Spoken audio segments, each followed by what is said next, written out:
Once again, Gerald Brown back here and have another episode of Heavy in the Paint. And this is a gentleman that went by the name the Stick Man when I first met him many years ago. But you know what? He's not only turned into a phenomenal basketball player, excellent college basketball coach, but also a first-class gentleman all the way across the board.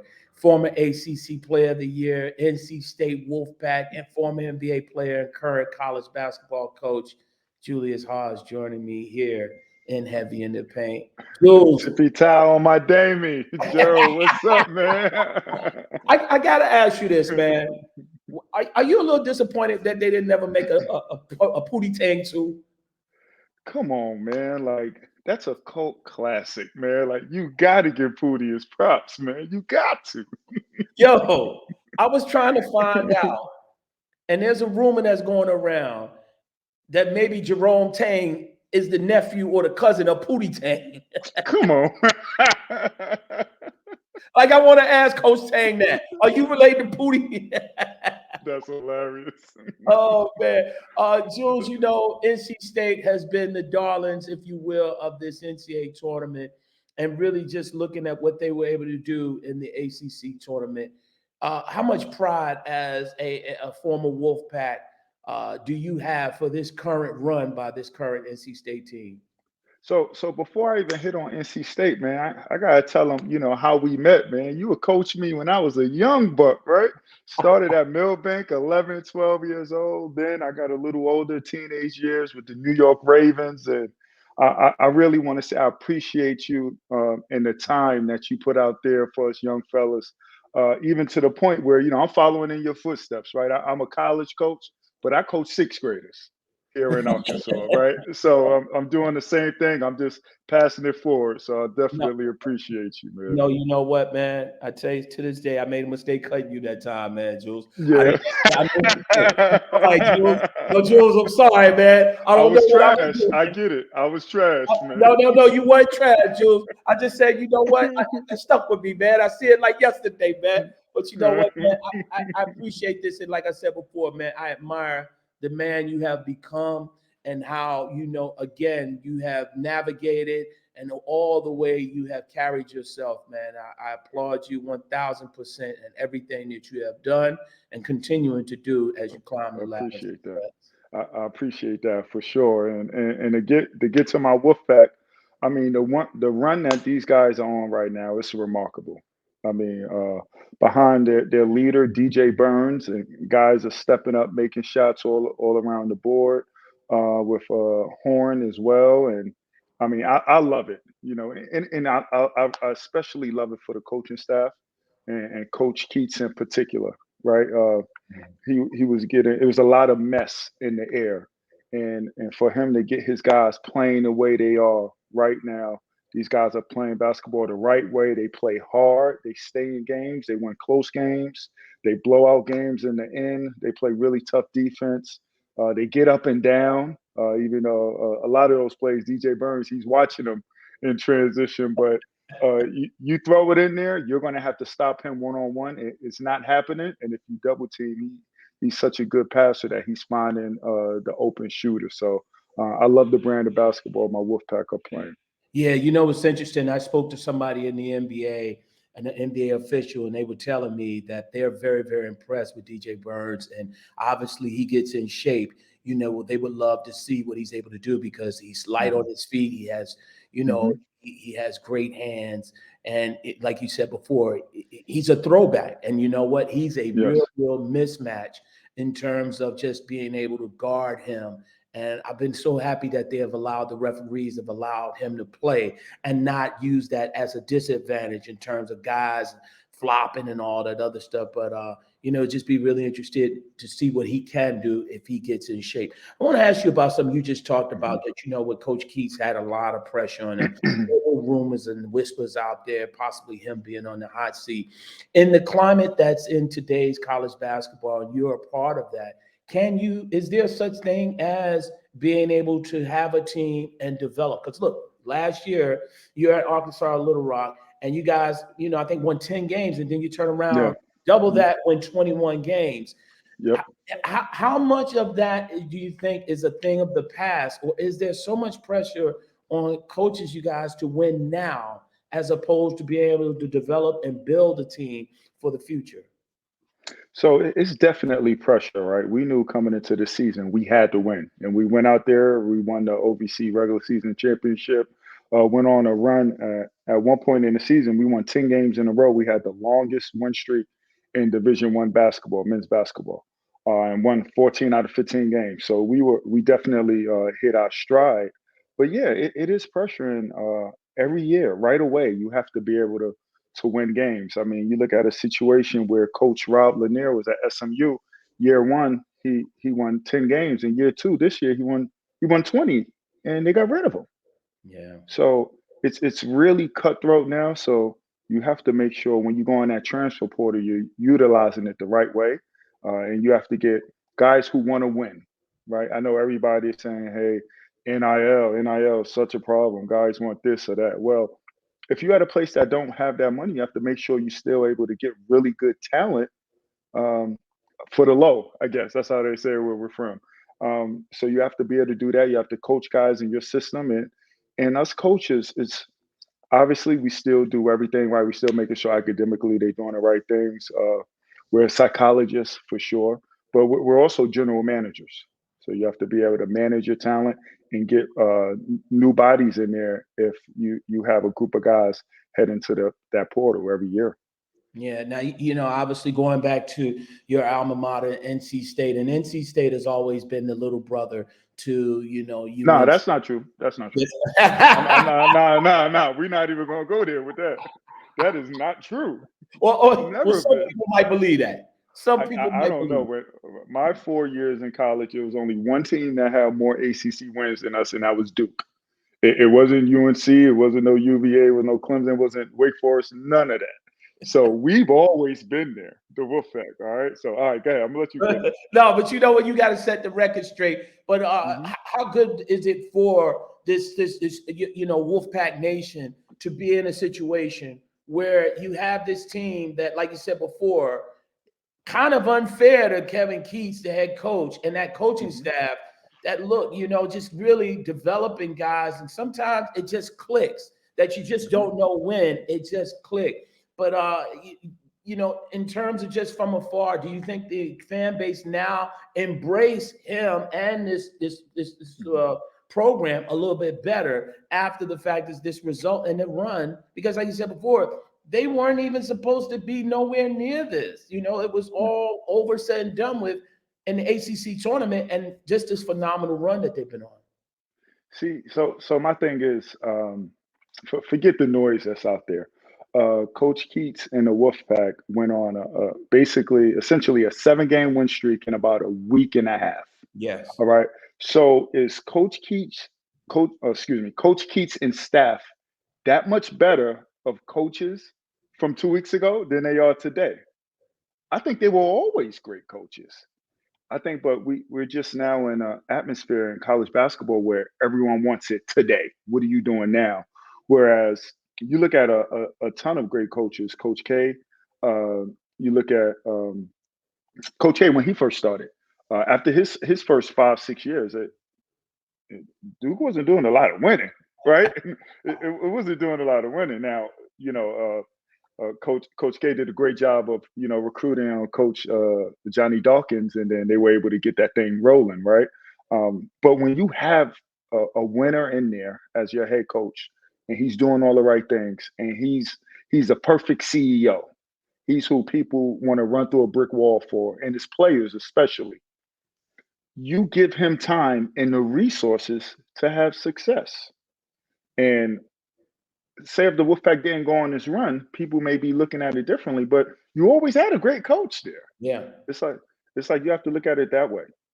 Football really drives a lot of this stuff. Let's be honest. When you mentioned about Hmm. Rob Lanier, who ended up getting another job, and rightfully so, you think about it, SMU is going into the ACC. How much would you say the combination of the transfer portal along with the shift in the conferences has really hurt in terms of the fundamental development of basketball players from the grassroots level all the way up to the college level? See, I wouldn't go with the transfer portal. Where the transfer portal hurts, who it hurts is high school players, Right, right? exactly, exactly. So, so where you have just 4 years ago or 5 years ago, you could get a really good high school player, and you'll give them a year or two to be able to develop, knowing that by junior and senior year, you're gonna have yourself probably a starter and a really good player. But nowadays with the transfer portal, you can't do that. I think what's hurting more in terms of, everybody like to say NIL is hurting, right? Paying these young men for actually, you know, uh, bringing in this business of college basketball. I think it's hurting where, there's a lot of boosters who may have a lot of money. They're donating a lot of money and they say, hey, I want a different coach. And then that's it. You get rid of a good coach because someone with money is saying, hey, you have to get rid of them. And I don't think that's fair. I think it's hurting more in that area as opposed to guys being able to make money off their name, image, and likeness. And I think it's also hurting with the transfer portal, high school players, as opposed to guys jumping in the portal and, it's a domino effect, or you're basically seeing someone's ex and you're like, hey, you know what? I think you're pretty awesome. Come ride with me. So that's just my take on it. Jules, you know what? Going back to your high school recruitment and stuff like that, and obviously you paid your dues and went to a historic program at St. Raymond's High School for Boys in the Bronx, New York, and really Mhm. made cut your teeth and did an unbelievable job. And I remember, I remember Billy Donovan and all of them following us around. Jules, Jules, Jules, Jules, Jules. And the Mhm. decision for you to go to NC State. When you look at recruiting, talk about your recruiting process and how much was it for you, and like what really helped you really be able to hone in and figure out, okay, this is where I want to go, and not get caught up in just all the fanfare and all this other stuff. All right, so I'm gonna be honest. Growing up, New York City, I was a huge Syracuse fan. That's where I was going to go to school. Eventually graduated with a bachelor's of communications. They have the best communications program in the country. I was going to Syracuse. I also liked Maryland. Florida had just came off a national championship run, and UNC. I always like, they always had a really good New York City guard. Just like they did this past season, and they were able to do their thing. So that was really my four schools. Coach Gary DeCesar, as you know, my high school coach, he had a huge trash bag after my junior year of letters. And he said, all right, Jules, you got four Nike schools. Like, you have to, like, it got to be another school in there, someone that's Adidas, right? Because we were sponsored by Adidas. And I was like, I don't know. He's like, just pick anybody. I don't care. I literally put my hand in the trash bag of letters, picked one up, and no one knows the story. And it was NC State. Herb Sendek, no, excuse me, Sean Miller, who was the assistant coach at the time, personally wrote a note to me. And I'm looking at him, I'm like, oh, okay, all right, NC State. I didn't even know the Wolf was the mascot until like maybe 4 months later. I had no idea. I just was like, all right, this is my list. All right, here, coach, you look like they're Adidas. Boom. And they were on my list. That's how it happened. So from Wow. that point, Coach Sendek and we played over 100 games that summer, right? Going into my senior year, Coach Sendek was at every single game, so he showed the most dedication. So I knew that's where I belonged. So obviously, were you fully aware of how do you, like, I don't know, it sounds crazy because obviously you're in that space now. You have Hmm. the paraphernalia and the apparel and stuff, and wearing the clothes. Hmm. But Hmm. were you fully aware of all the schools that were there at the games? Because it was a bunch, and I remember that year Yeah. it was just like we were in Florida and Vegas. It was like everybody was there, and it was like Yes. clamoring Yes. for the attention and stuff like that. What you just was how were you able to pick out these guys? So what I did, I didn't pay attention to who was in the stands, but Coach Sendek always made sure he's in the first row, so I always saw him. Right, so Oh, it was kind of like my list of schools. They were always made sure you could see them. Whether I'm on a layup line to start the game, and they're right there, standing there, as I lay it up, or if I go to the restroom. I had assistant coaches who were like, "Oh, okay, Jules, that's what you do." So, okay, so you let a load go, before you get on that court, take a number two. And I was like, Billy Hahn from Maryland, a great assistant. He once said that to me. I was dying laughing. But they made sure they were noticeable. But it wasn't like I was, staring in the stands. I didn't care. I just wanted to win. Yeah. Now, when you look at college recruiting now and stuff like that, I imagine your days are spent pretty much with yourself. And shout out to Darryl Walker and stuff like that. Yeah, Yes, imagine your day is spent really in the transfer portal, utilizing Zoom calls and things of that nature. But when you do absolutely. go out, are there little tricks and stuff like that? Obviously, still within the rules of NCAA recruiting and stuff that you basically take advantage of. Yeah, absolutely. So I don't recruit a ton of guys. All right. Mhm. I kind of lock in on a target or two, and I make sure they feel the love. I let them know, here at Little Rock, we just don't want you. We need you. All right, Mhm. number one. And you're going to have an opportunity to play for a former NBA head coach, two-time NBA head coach, and Darryl Walker, who's the head coach for the Washington Wizards and Toronto Raptors. And then you're going to have every day who will be working with you skill development, a former NBA first-round draft pick. And most of the time, I love big guards, right? Or I love tiny point guards, big and strong and who can score, right? So I'm letting them know, hey, I was someone like yourself, and I could help you through this process and help you get better. Most importantly, and I think when parents speak with me as well as student athletes, I let them know I'm not going to lie to you. There's a lot of coaches that will lie to you to get you to do what they want you to do. I'm not going to lie to you because I could just find another you if that's the case. I'm gonna tell you the truth. I was in your shoes. And I know there's nobody else out there that can help develop you and get you better and where you want to be better than what I can and what we can do here at Little Rock. And Yeah. it's the truth. Yeah. When did you start start realizing that, hey, the NBA could be a reality for you? Oh, when you Obviously. cut me, when you cut No. me, I've been knew I was nice. All Oh, right, I've been knew was that when Chris Paul? When Chris Paul went dirty and showed us. that. But when did you start realizing that, okay, this is a possibility? Because I remember Gary DeCesar coming to me, and we were having a conversation, and he said, Julius is going to be a pro.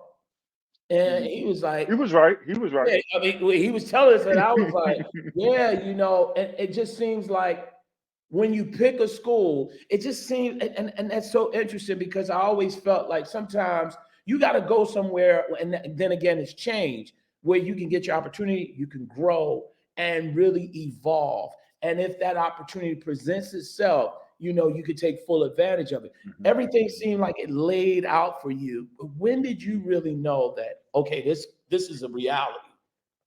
Well, my older brother Steve Hodge, he always taught me to be the hardest worker, work the right way, be grateful, but work harder than everyone breathing.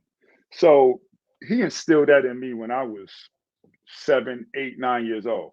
So I always knew any goals of mine or any dreams, I am going to reach them.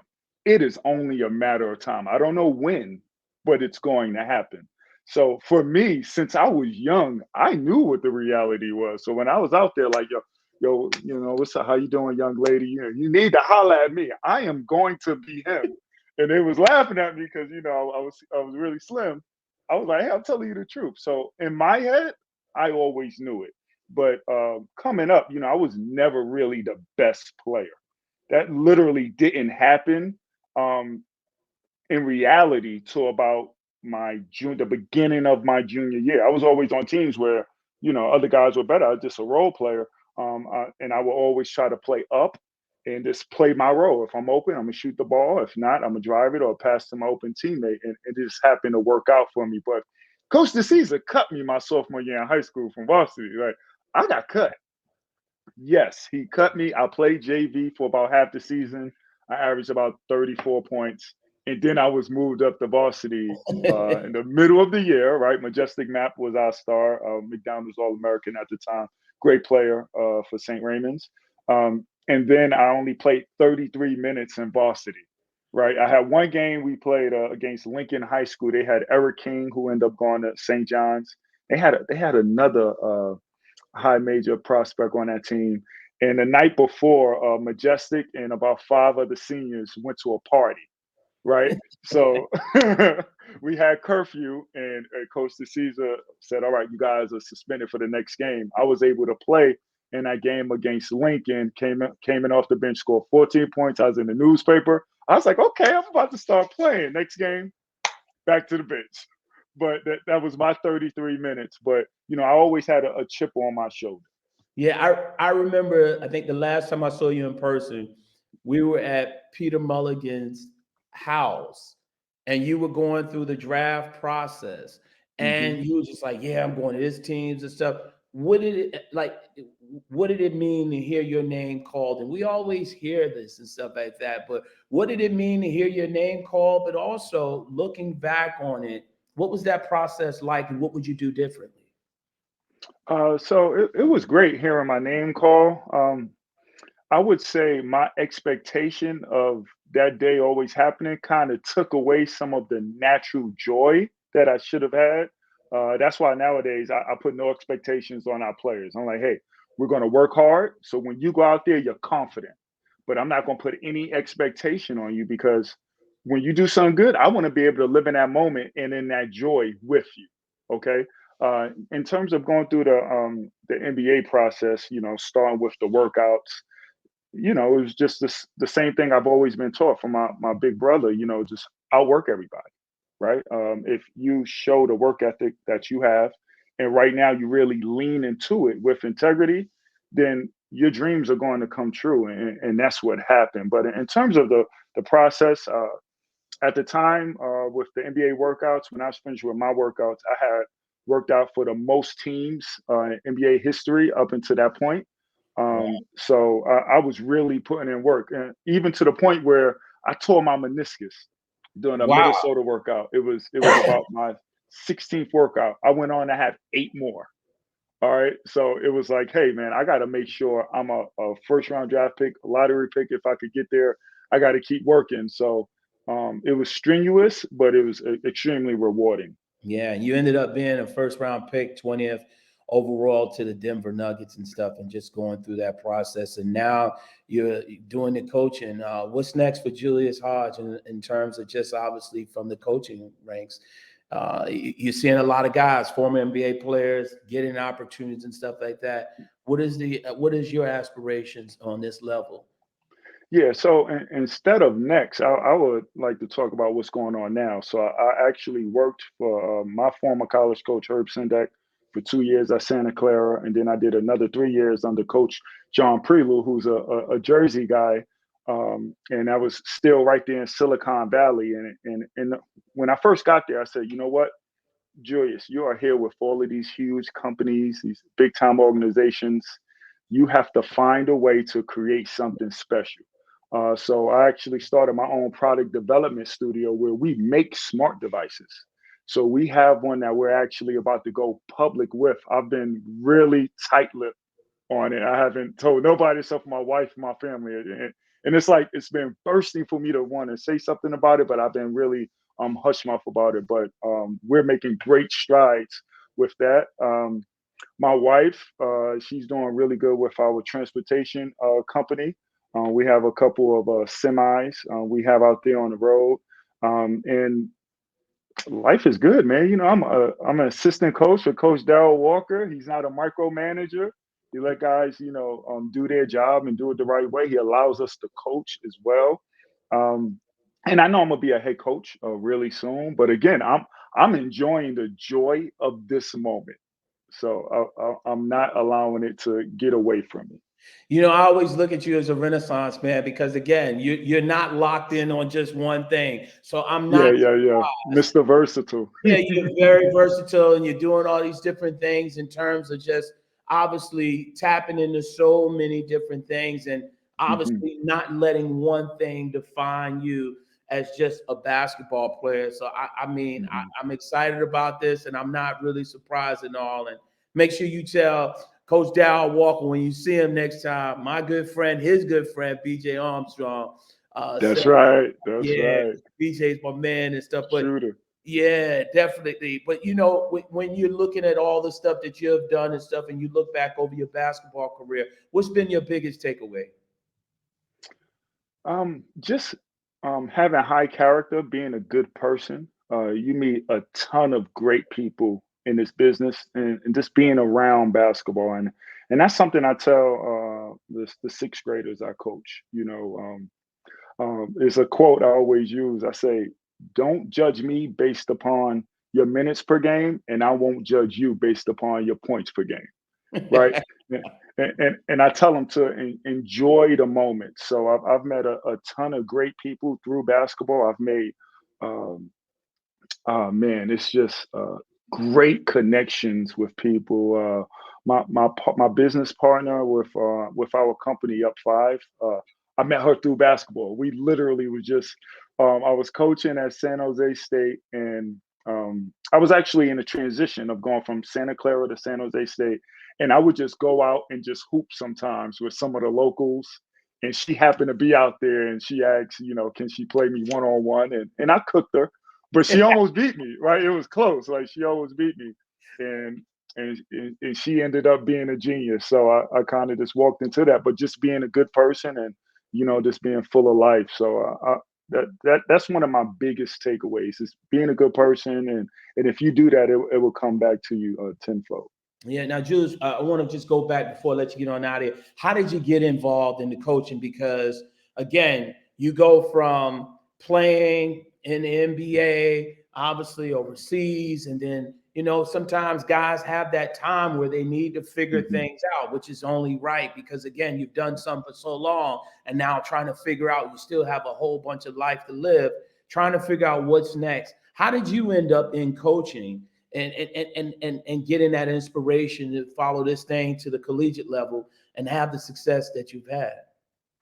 Yeah. So when I was still a player, I was always looking at what's next after basketball. I never just wanted to be defined by, hey, he's a former basketball player, this and that, stick to basketball kind of thing. I never wanted to do that.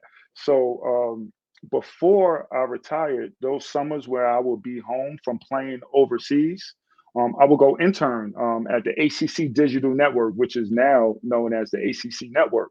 And I would go work and do some color commentary, and they would let me on every time. Every time I would ask, I would want to talk about the Wolfpack or ACC basketball. So the moment I retired, I actually moved into that field, and I worked there for about 6 months, Mhm. and and then I went to a Final Four, right? A Final Four convention where all the coaches are, and I said, you know what, let me see if I could make some connections. And the first year I went, it didn't happen, right?